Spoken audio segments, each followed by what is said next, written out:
Gentleman from Texas for 5 minutes, Mr. McCaul.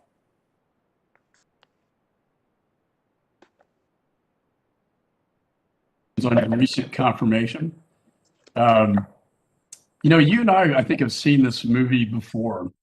In 2014, when I was chairman of this committee and you were deputy secretary of DHS, Obama called the surge of migrants at the southern border a humanitarian crisis, and he was right.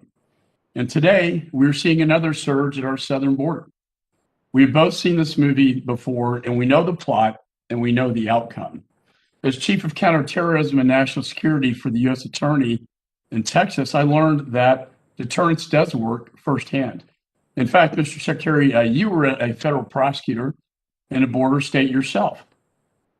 And I believe that words do matter. I know you mentioned that maybe the language doesn't matter. I think words do matter. I think you sent exactly the wrong message when you stated, quote, "We are not saying don't come. We are just saying don't come now." That is not a message of deterrence. The Trump administration, in my judgment, did a masterful job in negotiating the Remain in Mexico policy and the asylum cooperative agreements with Central America.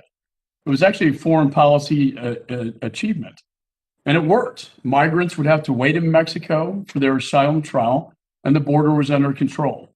However, with the stroke of a pen on Inauguration Day by President Biden, these policies have been suddenly reversed and canceled. Cartels and traffickers see that the green light is on at our southern border, and the United States is open for business again. Again, the message is, come on in. Just like that, catch and release has returned as a policy of this nation. And so, Mr. Secretary, has the threat. Migrants are given a date to appear in court and suddenly disappear. The children are the victims, and the cartels are celebrating this victory. Sir, with all due respect, this administration has created this crisis by rescinding these agreements.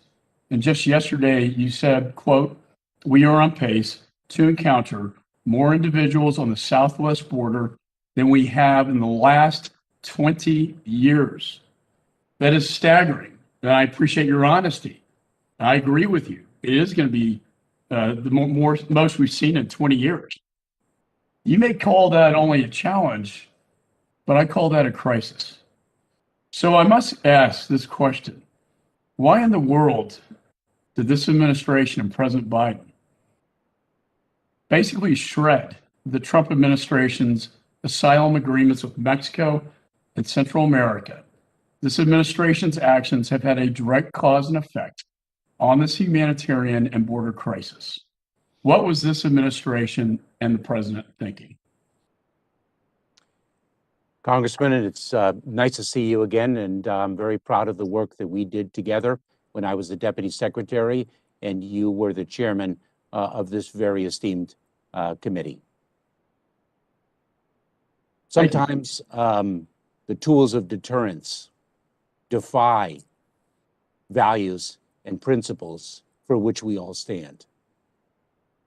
And one of those tools of deterrence that the Trump administration employed was deplorable and absolutely unacceptable. And if we want to speak of language, then let me speak of language. I will share with you how I define a crisis. A crisis is when a nation is willing to rip a 9-year-old child out of the hands of his or her parent and separate that family to deter future migration. That, to me, is a humanitarian crisis. And what the president has committed to, and what I am committed to and execute, is to ensure that we have an immigration system that works and that migration to our country is safe, orderly, and humane. And I will share with you, if I may, Congressman. I was against separation of families as well, but let me just say this.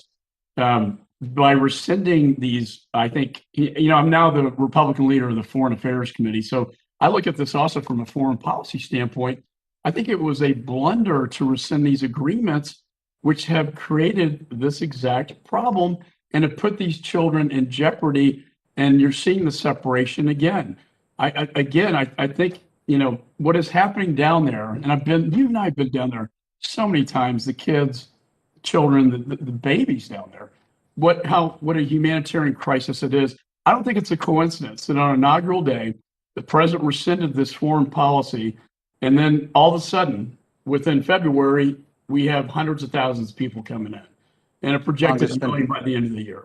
Congressman, let me, if I may, make 2 points. One, in fact, we have seen migration surges before.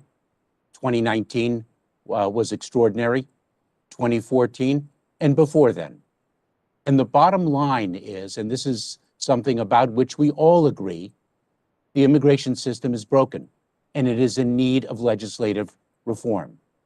And the president presented a bill, and there are bills pending before the House, and hopefully this year, and I am confident and optimistic that we will actually begin once and for all to fix a system that If I could everyone recommend agrees this, is I know broken. my time's going to expire.